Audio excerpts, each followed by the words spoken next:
everyone, it's Lisa from I Dream in Soap. Welcome to my channel and thanks for dropping by. Now, I thought it was about time that we did another technical video.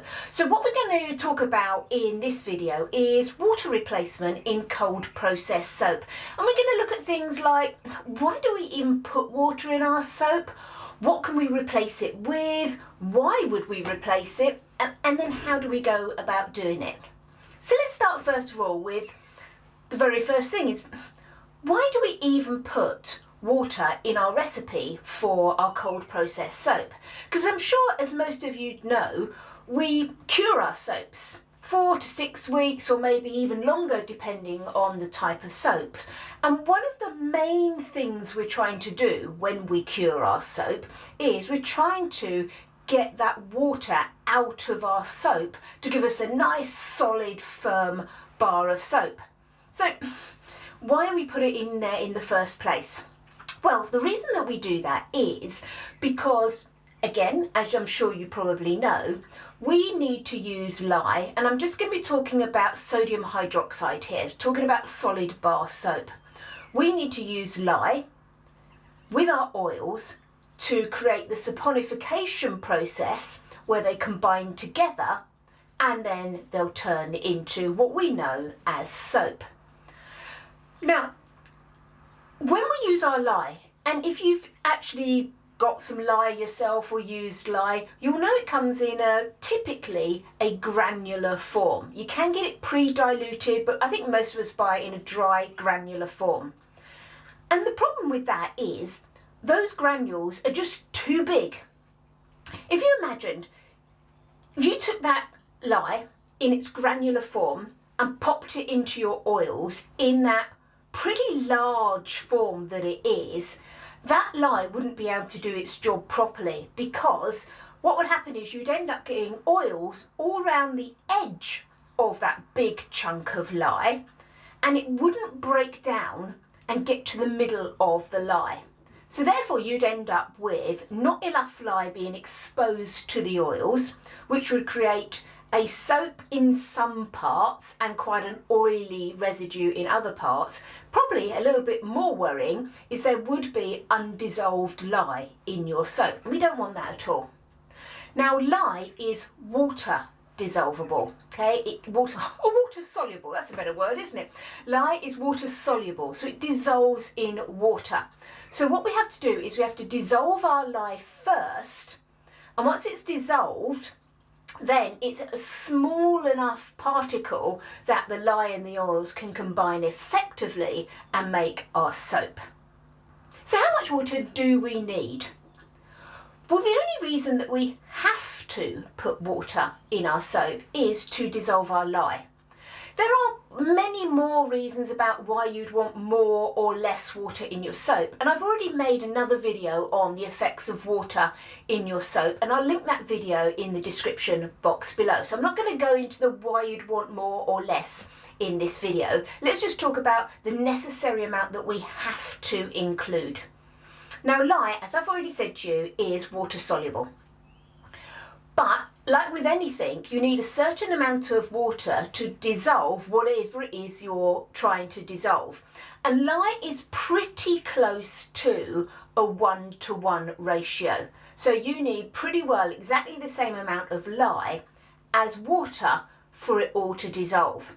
Let's imagine if you put something like 100 grams of lye in a recipe and you only put in 50 grams of water, it wouldn't dissolve all your lye. So the minimum that you need is not exactly 1-to-1, it's close enough. So that's what we tend to work with, is 1-to-1, the same amount of water as we need for lye. Now, as we've already said, you may put more water in your recipe than that. I certainly do. You may have also heard people talk about a 50-50 lye solution, and the reason why that is used is because that's the minimum amount of water you can use to dissolve your lye. 50% water, 50% lye, 1-to-1 ratio. Okay, so that's why we're putting the water in our soap. Now, once the water has done its job of dissolving all that lye so it can activate the saponification process and get everything going, it's finished, it's done its job. We don't need it anymore, so that's why when we cure, we're trying to get rid of that water. So why would we want to think about replacing our water? Well, we already know that basically apart from dissolving the lye, water doesn't really give us much benefit in the finished bar of soap. But if you use something other than water, what's left behind once the water is gone may potentially have some effect on your soap. So for example, if you've used something like orange juice, apple juice, wine, milk, a myriad of things that you've got, all of those things contain water. And therefore, once the water is cured out, it will leave the other stuff, whatever is in the additive you have, in your soap. Okay, those things won't cure out, they will stay in your soap. So we might decide that we want to put something in instead of the water that will have a benefit to our soap. Now, I think you need to be a little bit careful about how much benefit you think these replacements are going to give. I really think there's sort of a few reasons why people potentially would want to replace the water in their soap. One thing is they may perceive an added benefit to the qualities of their soap. Secondly, maybe just something like label appeal. You know, if you see a soap that says goat milk or added aloe vera or whatever, you might find that people want to buy that a little bit more because it sounds good on the label. And thirdly, it may be sort of almost a decorative issue. You can use some sort of water replacements to add colouring to your soap. Okay, so for example here, I made a soap and it had carrot and ginger, and the orange in this soap that I'll just bring up a picture of was actually made with carrot.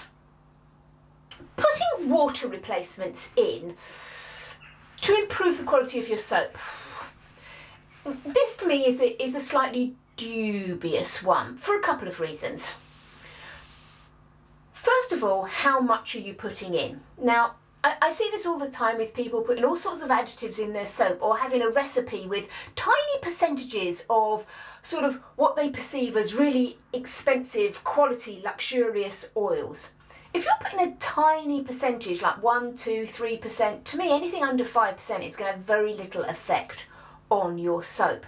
So therefore, if you're just putting the tiniest amount in, the chance of you actually noticing that in the finished bar is pretty unlikely.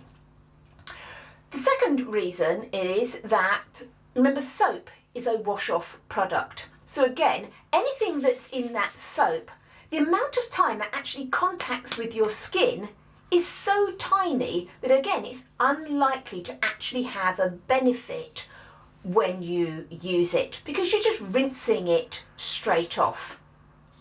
And thirdly, it will also depend on what additive it is you're using.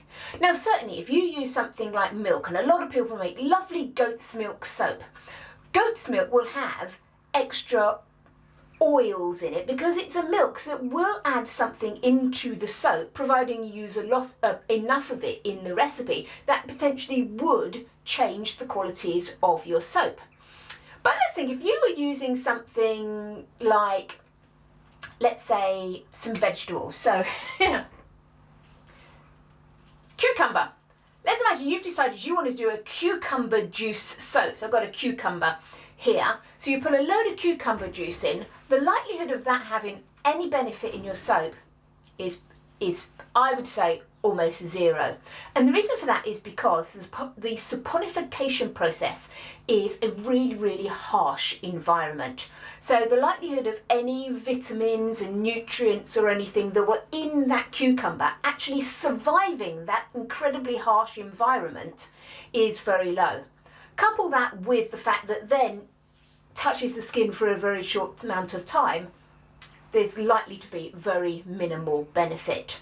But we do see people using these water replacements, and again, the whole label appeal thing. People buy stuff because they'll say it's a cucumber water soap or whatever, and people like the sound of that. So it could be a thing for aiding selling your soaps.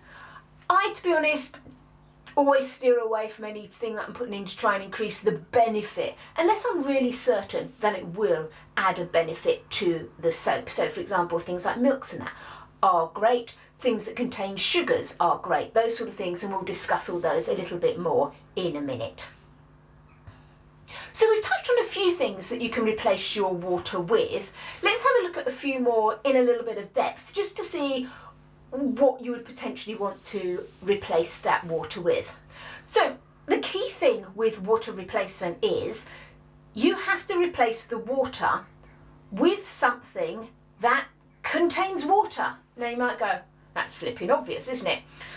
Not always. I see sometimes people talking about all different things and talking about a water replacement. You're going, no, that's not right. That's nothing to do with water replacement. So let's take a couple of examples. Liquid isn't water. So for example, if I said to you, I'm going to do a water replacement with some extra oil. Now, oil is a liquid, but it's not a water replacement because there's no water in it. Certainly you can add more oil to your soap. That would increase your super fat, unless you increase the lye, but it's nothing to do with the water. Another example, something like honey. Some types of honey, runny honey, that type of thing, are quite liquidy. Again, not a water replacement, right? Because it's not containing water. It's basically just a whole bunch of liquid sugar there. So again, not a water replacement. Can you put it in your soap? Yes, but it doesn't fall under this category of water replacement. Also as well, some things perhaps less obvious, and I've already touched on, things like fruit and vegetables. So here I've got a cucumber. Other good things would be maybe something like a melon, that sort of things. Cucumber, melon, even things like carrots.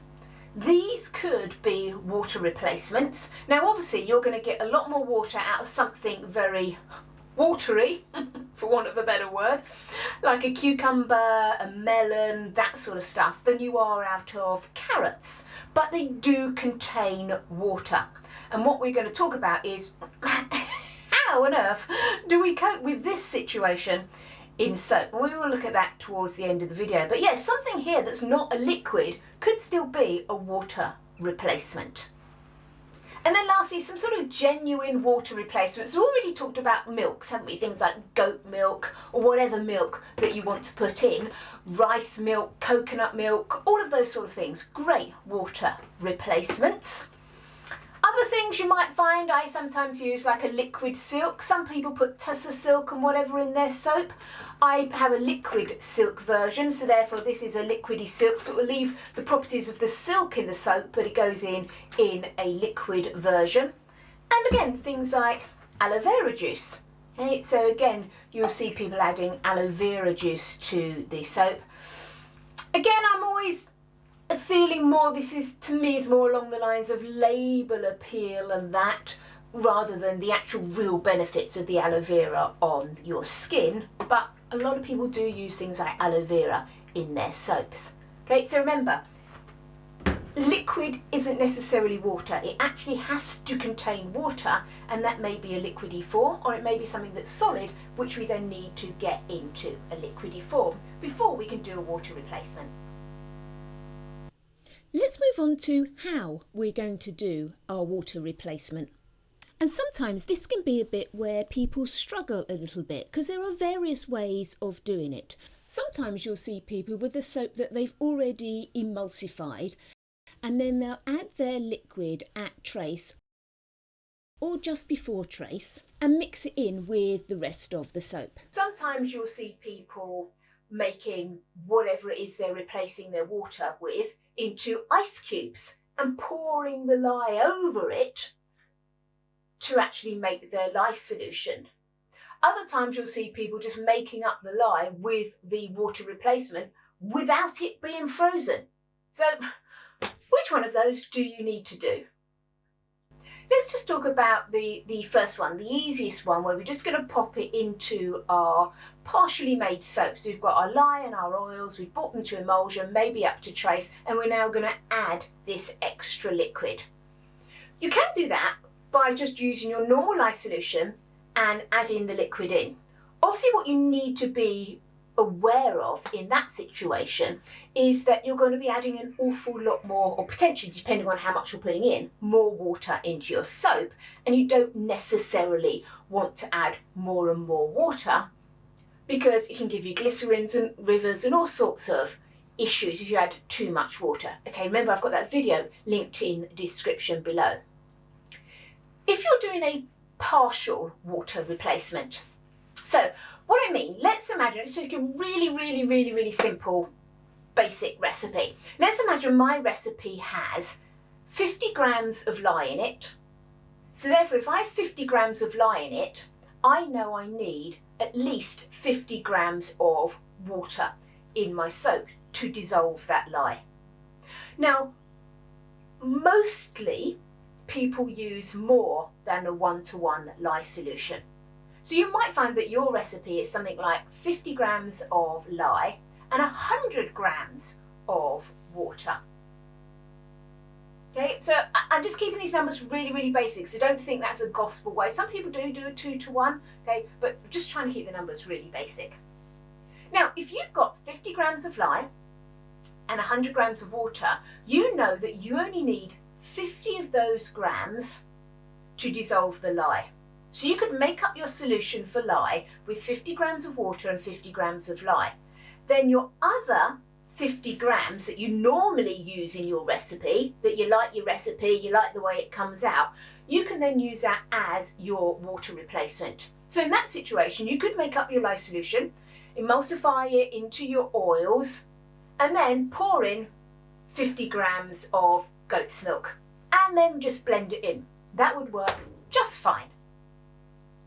Okay, and that would be the case really any time that you may want to do just a partial water replacement, that you can pop it into your soap at trace. And I am in a little while going to explain about whether that's the best way to do it and what you need to look out for, because although you can do it and it will work quite well with certain things, it's not necessarily the best thing to do. So we will look at when that could be a problem or when that could be a good thing to do. Let's now move on to what if we want to do a full water replacement. Yeah, you could do anything from a very small amount to the whole lot. So I'm just going to go from, right, we've done partial, we've got enough water still to dissolve our lye, to now we need to use some of our new fluid to actually get our lye dissolved. So what we would do in this situation is, first of all, we need to make sure that our new fluid, our water replacement, is actually in a liquid form. Now, obviously, for things like my liquid silk and aloe vera and milk and all of those sort of things, they're already in a liquid form. We're super, we're done with that.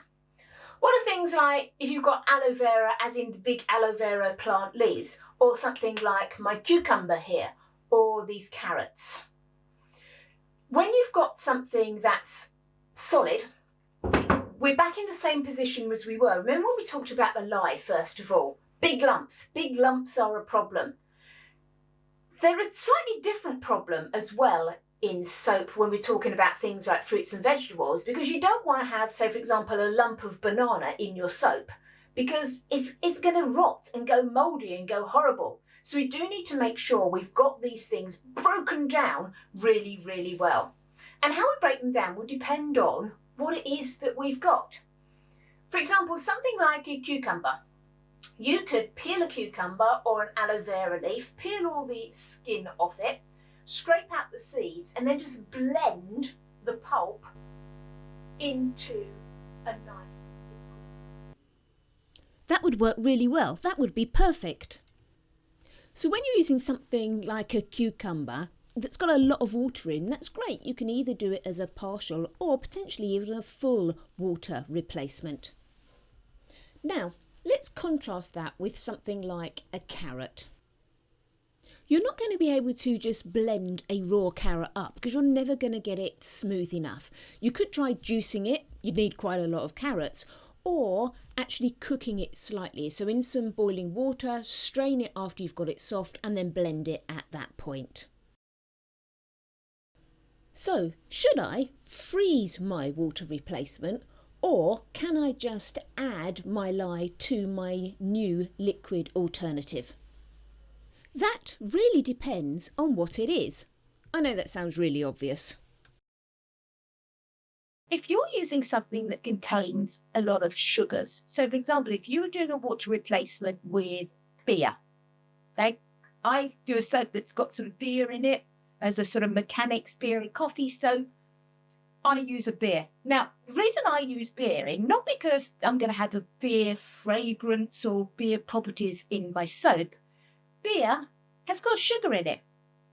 And when you add sugar to your soap, the sugar will increase the lather, it will create more bubbles. So to me, I know I'm not going to get the properties of the beer. I know I've got label appeal of saying, yay, it's a beer soap. But it will actually increase the bubbles in the soap because the beer is going to be adding sugar. So when you've got things like, for example, with sugar in them, sugar heats up really quickly. Also, if you've got something that could get damaged by excessive heat. So for example, things like goat's milk. The milks can get damaged by heat. And certainly if you just poured a lye solution by just pouring goat milk and adding lye to it, it's really likely you're going to scorch that goat's milk and it end up smelling awful and really not being very good. So what you can do with these, let's say, trickier solutions, the ones that would be affected by the heat, sugars, milks, that sort of stuff. You can either just do a partial replacement and add those in at trace. So you could add your goat milk in at trace. Or if you want to do a whole goat milk water replacement, it would be better to do the ice cube method. Because that way, what happens is you freeze your goat milk.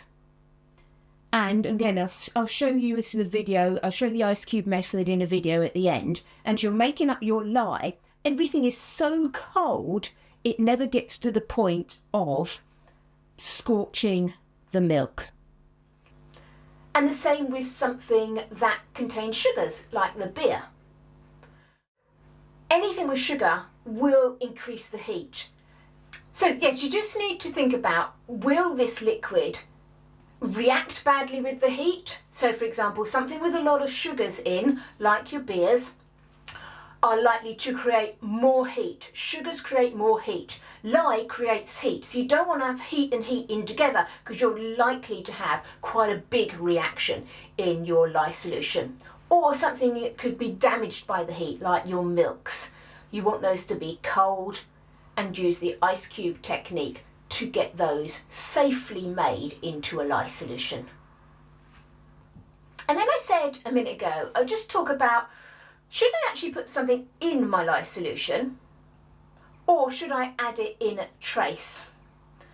So let's imagine you've got something that's not particularly damaged by the lye solution. So an example here would be something like my aloe vera juice. That's pretty good. You can actually use aloe vera juice and actually make your lye solution up with your aloe vera juice and it would be fine. But you could, let's say you weren't doing a whole water replacement for your aloe vera juice. So let's imagine you've got your lye solution made up. You've got a 50-50 lye solution made up and you're going to have your aloe vera in your soap as well. So we're going to have 50 grams of lye, 50 grams of water, made up our lye solution, and 50 grams of aloe vera. This aloe vera, should I put it into my lye solution? So I have 50 grams of lye and 100 grams of liquid, just like my normal lye solution. Or should I use my 50-50, put it in my oils, blend that up, and then add my aloe vera at trace? Does it matter? Yes. The reason it matters is because anytime you add water to lye, lye has an exothermic reaction. It means it heats up. So therefore, if you add your water replacement to your lye, it will cause your lye to heat up. Now, if you do that at the start, so let's imagine you take your jug, you put in all your liquid, so you've got all your water, all your aloe vera, and your lye in there. That will heat up, but what you'll do is you'll then bring that down to the temperature you want it at before adding it to your oils. So you've got more control over the temperature. If you make up your 50-50 lye solution let that cool, add it to your oils and start blending it in. If you then add your aloe vera, you're now adding more water into where the lye is, and that will then cause that lye to heat up again. And that could obviously affect your trace. It could mean that your soap starts to thicken and get to a thicker trace much quicker than if you'd gone through the process of putting it in your lye, letting it heat and then cool down before you put it in your soap. Now, if you're doing quite a simple soap, that's probably not going to be a problem. You know, you can put it in, and obviously it depends how much you're putting in as well. If you're only putting a little bit, won't really be a problem. Okay, but obviously bear that in mind. If you found that you sort of add some milk at trace or something, and then your soap seems to thicken really quickly, then maybe you need to be thinking about using another method. I would never just pour milk straight into my lye solution because it's going to scorch the milk. So you'd have to go down the ice cube method. But certainly if you're doing like aloe vera, if you're putting that in at trace and you're finding your soap thickening very quickly, maybe better to actually put it in the lye solution and let it cool down first. So I hope you found this video useful. If you have, it would be great if you gave me a thumbs up. And if you'd like to see what I'm making in the future, why not subscribe to my channel? Thanks for watching everyone. Happy soaping.